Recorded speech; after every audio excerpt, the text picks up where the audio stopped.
क्या क्या काम करने के वादे किए थे, बताइए। अगर इसमें से एक भी काम हुआ हो तो हाथ उठाकर बताना।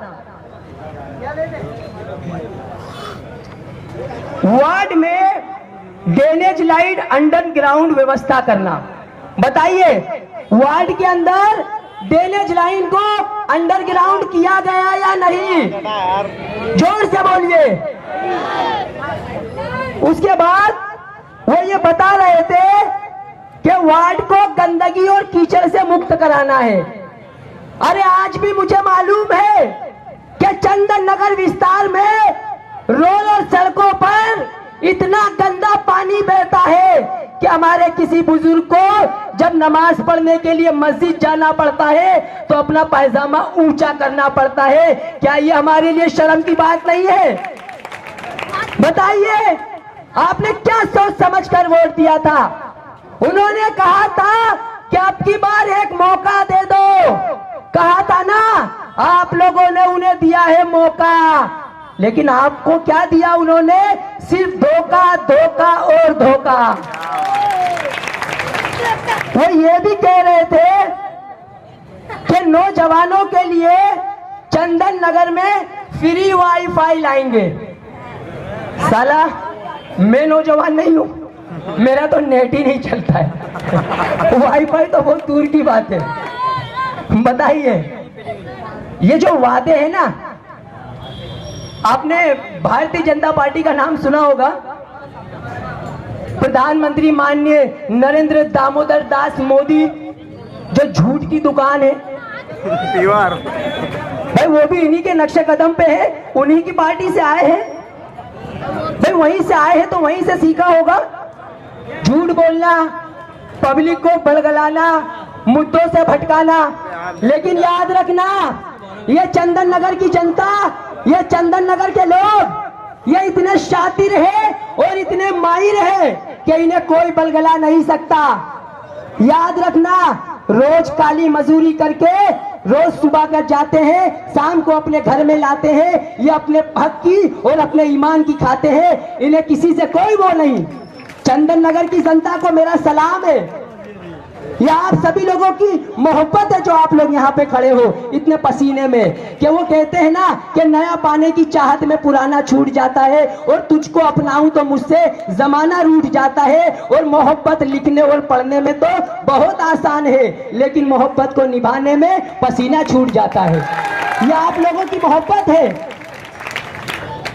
मैं कहना ये चाह रहा था कि जो वोट होता है ना, उसकी कीमत को पहचानिए।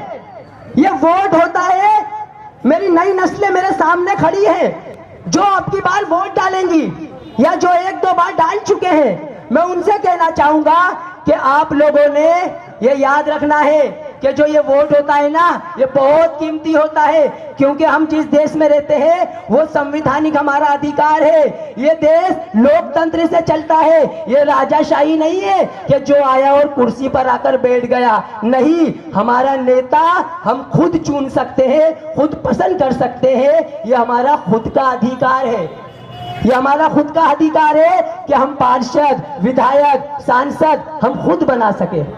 तो ये आप लोगों को सोचना है कि आप लोगों के काम कौन आया और कौन नहीं आया। बताइए, आप लोगों को पार्षद चाहिए या पप्पू? मैं कल भी यही पूछ रहा था। बताइए, पार्षद चाहिए या पप्पू? तो जब आपको पार्षद चाहिए तो ऐसे इंसान को वोट दे जो आपके बीच में आकर खड़ा हुआ हो। याद रखना, जब कोरोना महामारी के वक्त जब लोगों को अनाज और राशन की बहुत किल्लत थी, तब मुझे पता है कि आपके यहाँ के पार्षद ने लोगों को अपने घरों पर बुलाया था और एक कागज के आधार पर उन्हें अनाज दिया था। याद है या भूल गए? एक कागज के आधार पर। लेकिन वही रफीक खान ने, जो बिना पार्षद रहे, नगर निगम जाकर आप लोगों के लिए सिर्फ पेट और भूख के आधार पर राशन दिया था। घर बुलाकर नहीं, अपने खुद के घर जाकर आप लोगों को राशन दिलाया था। क्या भूल जाओगे आप इन कुर्बानियों को? बताइए। जो कहते हैं कि इन आंधियों में पर ना तोला जाएगा और हक बोलने वालों का अब लब ना खोला जाएगा, उनसे कह दो कि हम तूफानों से डरने वाले लोग नहीं है, कातिल को मरते दम तक कातिल ही बोला जाएगा। ये जो चुनाव है ये मुद्दों की राजनीति है। इंसान को मुद्दों से चुनाव लड़ना चाहिए। जो मुद्दे होते हैं बेसिक, जो हमारी समस्याएं होती है, आप लोगों के बीच में जो भी काम हुए हैं आप लोगों ने देखा होगा। बताइए अगर कोई काम हुआ हो या कोई बात ऐसी हुई हो। यहाँ पे ये भी कहा गया था कि हम नर्मदा की लाइन लेकर आएंगे। अगर आपने नर्मदा की लाइन लेकर आते तो आज ये सारी लाइन आपके पीछे होती। हमारे मन से हम ऊंधी सीधी बात नहीं करते, हम काम की और मुद्दों की राजनीति करने आए हैं। जो जनता को जिसकी जरूरत है यहाँ के अंदर, आपको पता होगा, मैं एक बात और बता दूं कि एक बच्चा था, वो छोटा सा बच्चा बहुत जिद्दी था।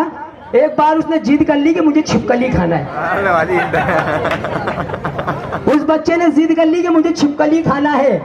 घर वाले परेशान हो गए कि ये कौन सी जिद है कि छिपकली खाना है। पास में एक बाबा थे जो वो जिद छुड़वाने में बड़े माहिर थे। तो भाई वो बाबा को बुलाया गया तो घर वालों ने कहा कि बाबा ये हमारा बच्चा तो बहुत जिद कर रहा है और ये कहता है कि मुझे छिपकली खाना है। तो बाबा ने कहा कोई बात नहीं, मंगवाओ छिपकली। छिपकली मंगवाई गई। बोले चल बेटा ले खा। तो बच्चा कहने लगा नहीं बाबा मैं तली हुई खाऊंगा।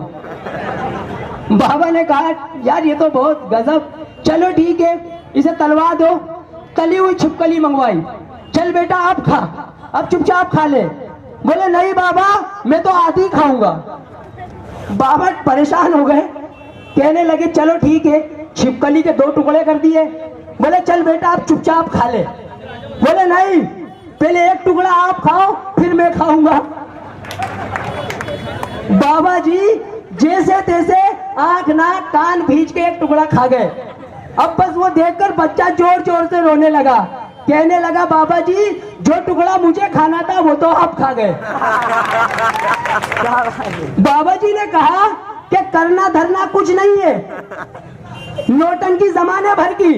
बस वही बच्चा बड़ा होकर किसी वार्ड का पार्षद बना और वो लोगों के बीच में आते हैं वोट मांगने कि करना धरना कुछ नहीं, फिर से जिद पकड़कर बैठा है कि मुझे वोट दे दो। तो बताइए क्या ऐसों को वोट दोगे? चलिए मैं बस आपसे यही कहूंगा कि आप लोग अपने इस चंदन नगर में नौजवान साथी बहुत सारे हैं। नौजवानों आप लोग तो सिकंदर हो, क्योंकि वो कहते हैं ना कि सिकंदर कभी हालात के सामने नहीं झुकता और तारा टूट जाए तो जमीन पर नहीं गिरता। हजारों दरिया मिलते हैं जाकर किसी समुंदर में, लेकिन कोई समुंदर किसी दरिया में जाकर नहीं मिलता, किसी दरिया में जाकर नहीं मिलता। ये आप लोगों का जन सैलाब है।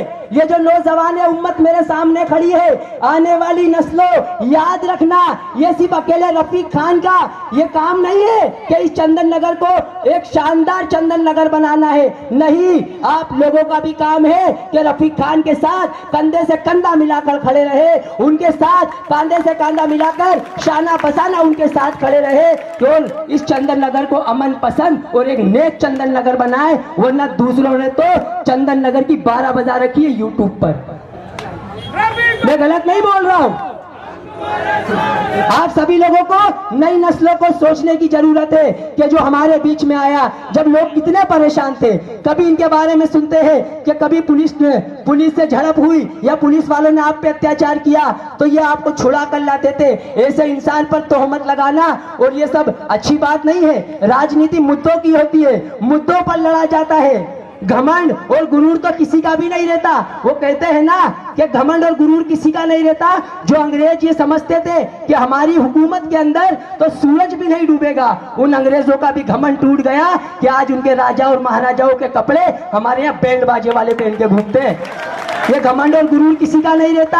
अगर कोई ये घमंड में है और उन्हें ये गुरूर है कि चंदन नगर तो हमारा है, ये रानी पैलेस हमारा है, आम वाला रोड, नाके वाला रोड हम तो जीत चुके हैं, तो याद रखना कि घड़ा भर जाए पाप का तो एक दिन हंडी फूट जाती है, और कितना भी संभाल कर रखो ये मटकी टूट जाती है।